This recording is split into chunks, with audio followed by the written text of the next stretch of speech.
गठजोड़ है, ये सब मिले हुए हैं। बीजेपी ने ही तो राहुल को मजबूत किया है। अब मोदी जी के सबसे बड़े एसेट तो राहुल गांधी है। मुझे लगता है कि राहुल गांधी की जो हेल्थ है उसके बारे में सबसे ज्यादा फिक्र आज हिंदुस्तान में किसी को है तो मोदी जी को है, क्योंकि जब तक राहुल सही सलामत है तब तक मोदी भी महफूज है। बदनसीबी तो यह है कि आज अगर आप देखेंगे पूरे हिंदुस्तान में बीजेपी को कौन रोक रहा है, कौन हरा रहा है। अगर दीदी नहीं होती वेस्ट बंगाल में, वहां पे भी बीजेपी जीत जाती। कांग्रेस में तो वो काबिलियत नहीं है, वो सकारात्मक ये नहीं, रवैया नहीं है उनका। आज अगर आप देखेंगे कोलकाता में दीदी रोक रही है, दिल्ली में अरविंद केजरीवाल रोक रहे हैं, चेन्नई में स्टालिन जी रोक रहे हैं, और यहाँ पे हैदराबाद में केसीआर उनके लिए एक अड़चन बन चुके हैं बीजेपी के लिए।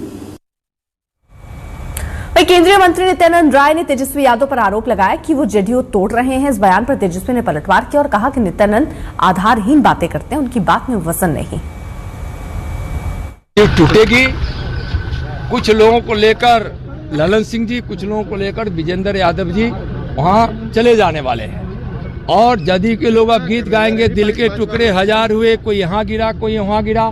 आरजेडी तेजस्वी जी लग गए हैं जदयू को तोड़ने में, और जदयू अब पछता रही है उनके साथ जाकर। अब जदयू समाप्त हो। एक बात समझ लें, कौन क्या बोलता है नहीं बोलता है।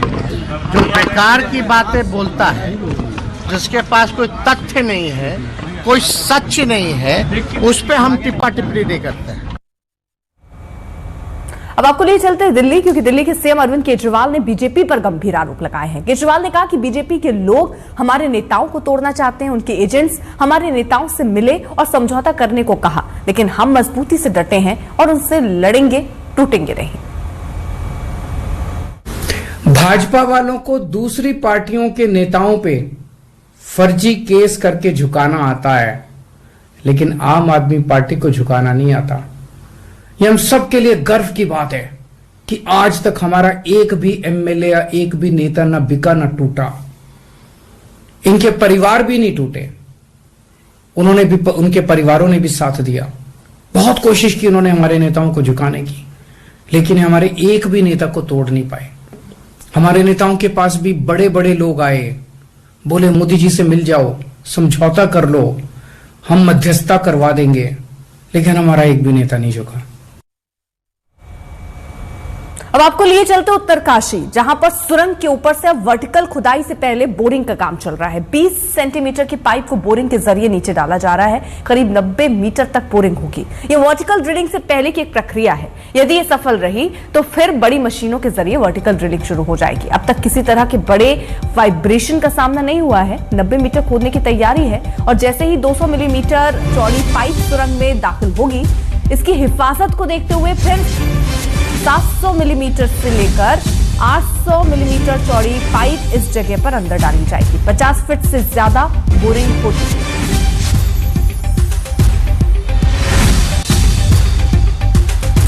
आशुतोष हमारे साथ हमारे सहयोगी ग्राउंड पर इस वक्त मौजूद हैं। आशुतोष, सबसे पहले अपडेट बताइए, किस तरह अब रेस्क्यू ऑपरेशन आगे बढ़ रहा है?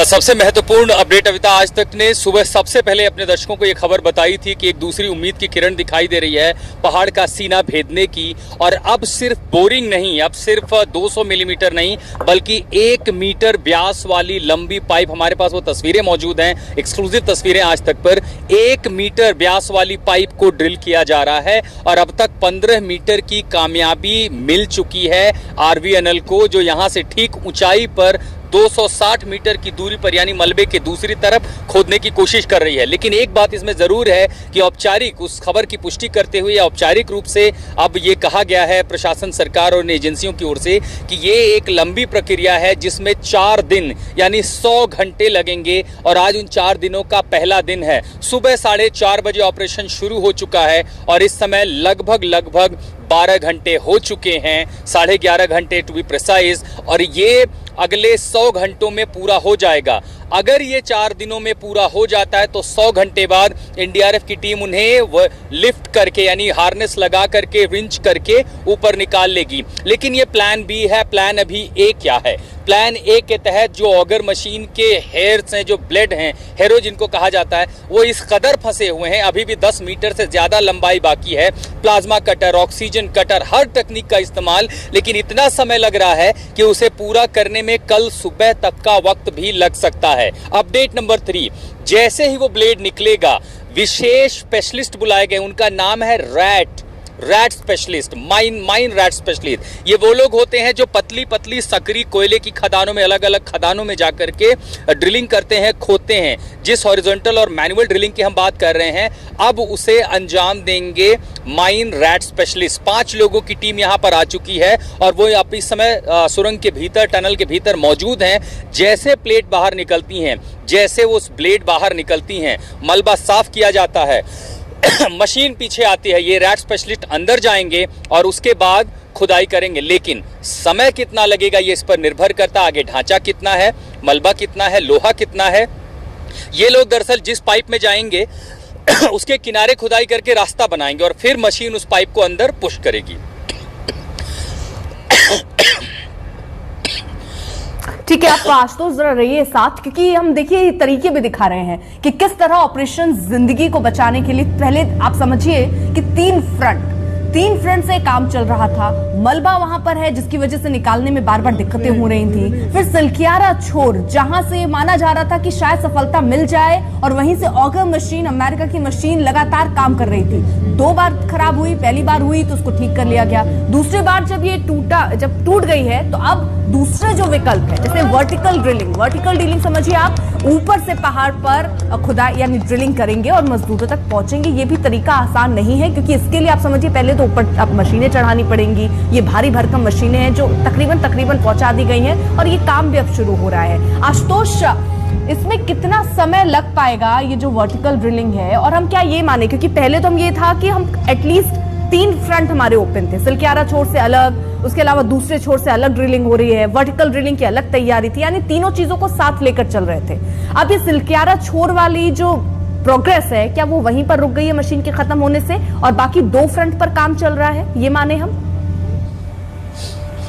देखिए 5 योजनाएं हैं। अगर मैं ये कहूं कि 3 योजनाएं चल रही हैं, जिसमें सबसे तेज रफ्तार फिलहाल वर्टिकल ड्रिलिंग ने पकड़ी है, दूसरी तेजी की रफ्तार है, लेकिन वो थोड़ी सुस्त है। दरअसल बरकोट मुहाने पर जो ब्लास्ट करके और खुदाई करके अंदर जाने की कोशिश है, क्योंकि 500 मीटर में अब तक सिर्फ 10 मीटर सक्सेस आई है। लेकिन सबसे तेज रास्ता आज भी हॉरिजॉन्टल ड्रिलिंग है। लेकिन बाधा ये है, अब ऑगर मशीन नहीं लग सकती, ऑगर के ब्लेड अंदर नहीं जा सकते, पूरी मशीन पीछे लेनी होगी। लेकिन जो पाइप है, मोटी पाइप जो 800 मिलीमीटर की है, वो 48.9 मीटर तक पहले पहुंच चुकी है। तो होगा क्या? आप ये समझिए कि पाइप से जब ब्लेड कट जाएंगी कल सुबह तक, कल दोपहर तक, तो पाइप खाली हो जाएगी, मलबा निकाला जाएगा। फिर ये जो माइन रैट स्पेशलिस्ट हैं वो एक एक करके अंदर जाएंगे, पूरी हिफाजत के साथ, पर्याप्त लाइट, पर्याप्त वेंटिलेशन, और इनके पास औजार हैं, डायमंड कटर हैं, गैस कटर हैं, प्लाज्मा कटर हैं।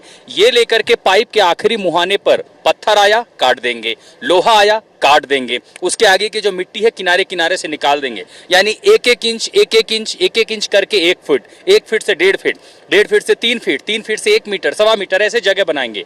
जैसे पाइप के आगे जगह बनाई, वही ऑगर मशीन जिसके अलाइनमेंट पर वो पाइप रखी है वो उसे धक्का देगी। आप समझिए कि जैसे किसी बॉटल को आगे खिसका रहे हो, जैसे धक्का देंगे फिर पाइप 1 मीटर की दूरी पार कर लेगी। इसी तरीके से यही प्रक्रिया रैट माइनर करते हुए 10 मीटर की दूरी तय करनी है। ये मान के चलिए कि 72 घंटों की समय सीमा हमें लेकर चलनी चाहिए, क्योंकि जहां हमने देखा बड़ी बड़ी मशीनें फेल हो गई, उनके औजार किस तरह की बाधा के आगे निष्क्रिय हो जाएंगे ये कोई नहीं जानता। और वो चुनौतियां जो बाकी हैं, अब आप समझिए बड़ी बड़ी हाथीनुमा मशीनें फेल हो गई, उनके सामने इंसान की बिसात कितनी हो सकती है। लेकिन वो स्पेशलिस्ट हैं, रैट माइनर उन्हें कहा जाता है, जो छोटे छोटे औजार लेकर के मैनुअल जब काम करेंगे तो वो चुनौती बड़ी है। ये हुआ सबसे